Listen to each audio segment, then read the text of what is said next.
పోలి పాడ్యమి తిథి నవంబర్ 20 ఉదయం 10:35 మొదలై నవంబర్ 21 మధ్యాహ్నం 12:45 వరకు ఉంటుంది.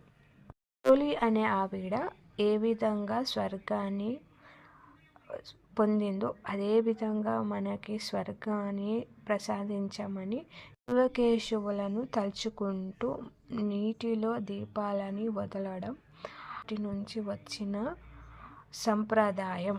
మంగళవారమైనా శుక్రవారమైనా ఏ రోజైనా తిథి విశిష్టత రోజు చేసుకోవాలి. అయితే శుక్రవారం తెల్లవారుజామున పోలి స్వర్గం జరుపుకోవాలి. పూజ టైమింగ్స్ శుక్రవారం తెల్లవారుజామున 3:30 నుండి 6 గంటల వరకు పూజ జరుపుకోవాలి. శివ విష్ణు రూపాయ నమః.